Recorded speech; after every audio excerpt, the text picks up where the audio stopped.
He is a producer, manager, professional drummer, and freelance audio video technician.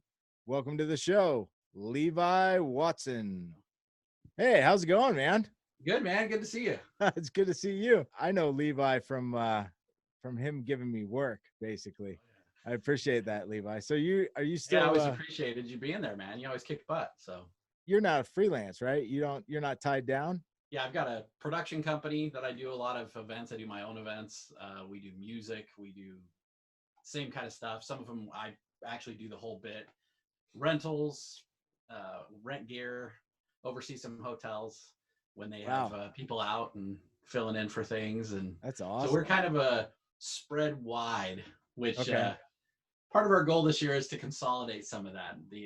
The freelance side of it's gotten pretty busy.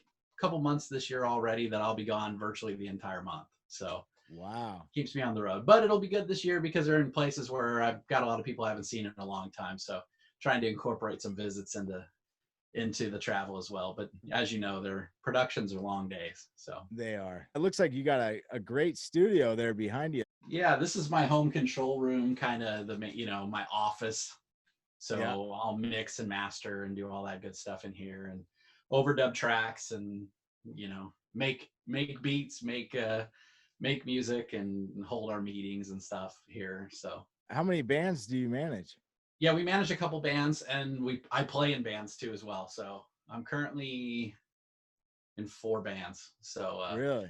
Are they cover or? Well, a couple of them do originals, but it's mostly covers. Mostly covers. That works out. It's kind of hard to be in an original band unless you're continually in it. I think my creative juices get filled up when I'm working with new artists, people that are hungry, that are willing to put the time in and helping collaborate with them to get to the next level. If you're in it and committed, man, I'll help you. But I know what it takes, and it's not necessarily the road I want to do. So cover bands allow you to go and play shows out and play in front of people, and you kind of get there you go, there's business right there. There's money coming in, right? There's money coming in. What instrument do you play?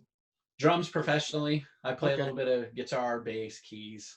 I fumble around. I'll say I fumble around on those. I do bass a little bit more than anything else, but drums is that's what I spend my time doing. It seems especially in the Seattle area, drummers are few and far between as far as guys that can step in and do a lot of stuff. So gotcha.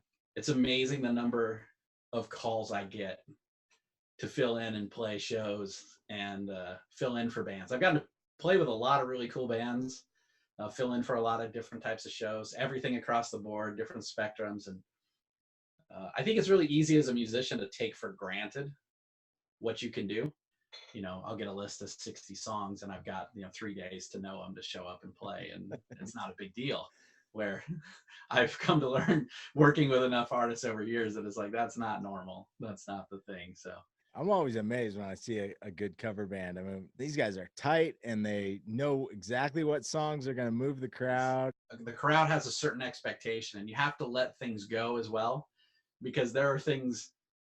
I've played in bands that have lots of backing tracks and bands that refuse to use backing tracks.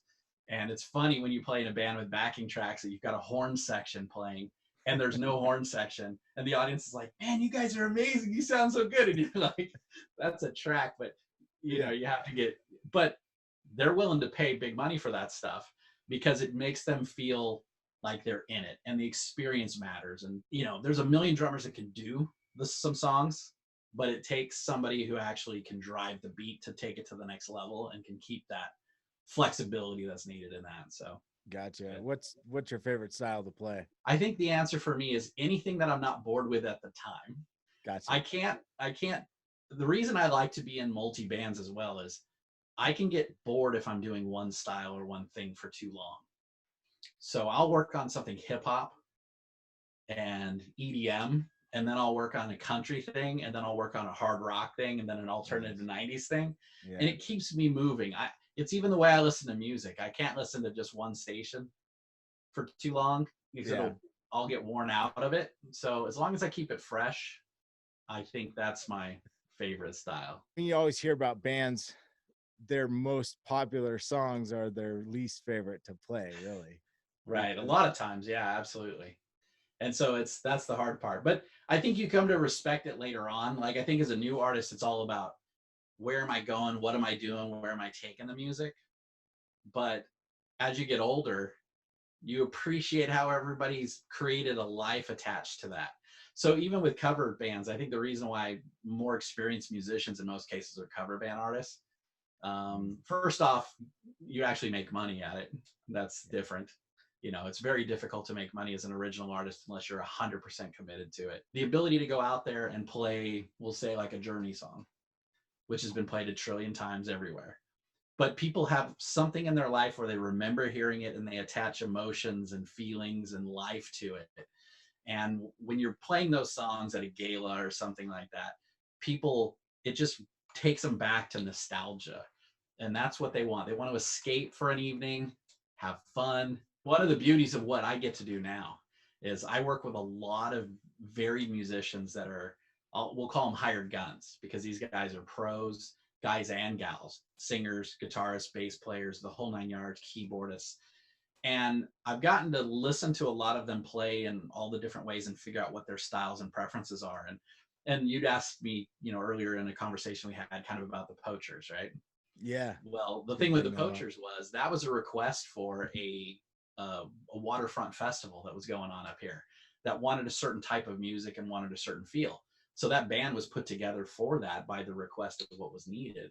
How would somebody contact you? They could go to the website I have, which is flyfootproductions.com, and just send me a message on there, or to me, Levi Watson at flyfoot.com. Email me that way.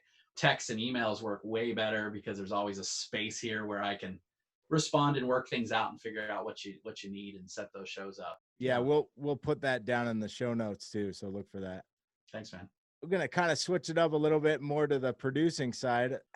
What is your advice to somebody who's trying to put some songs together, maybe doesn't want to be that band that's going to be 100% into it, you know, 24/7 touring and just hitting the pavement?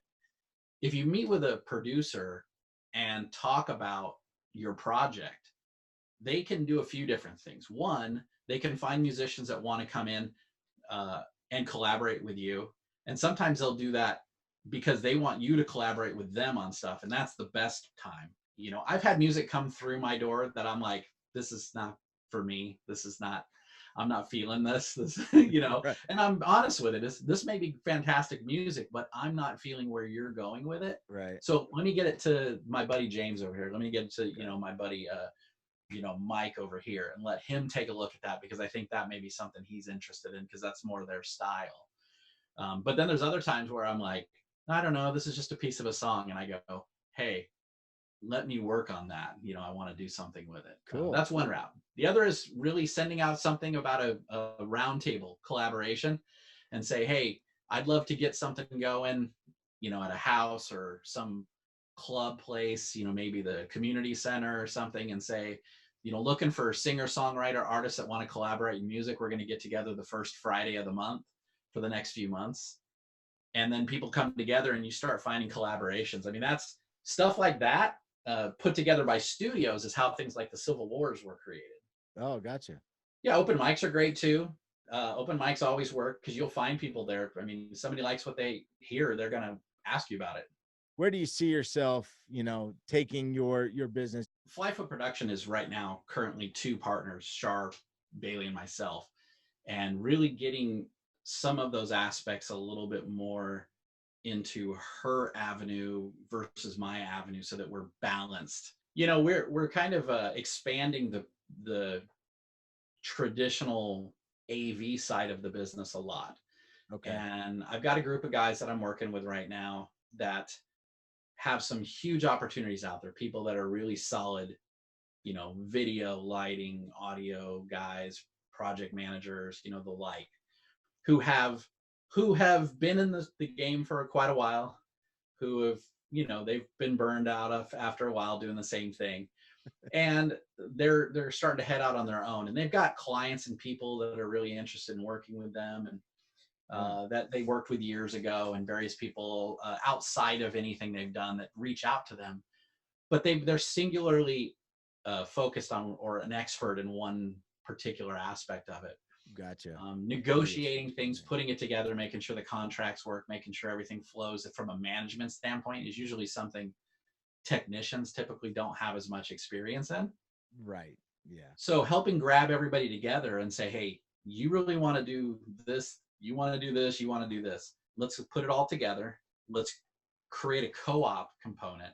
So it creates an avenue and an opportunity to grow a business on a wider scale than just one or two people trying to go out there and do it every day. Very cool. Very cool.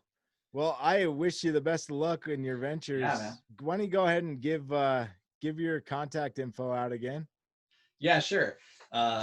Levi Watson at flyfootproduction.com or just flyfootproductions with the S.com. Well, thanks for being on the show, Levi. Appreciate it, man. Been a pleasure. Please like, comment, and subscribe. Hit that bell so you know when we put new videos out. Follow us on Instagram and Twitter at Brain Aqua. This has been AquaBrainTV. Remember to keep your head up and keep those knees bent.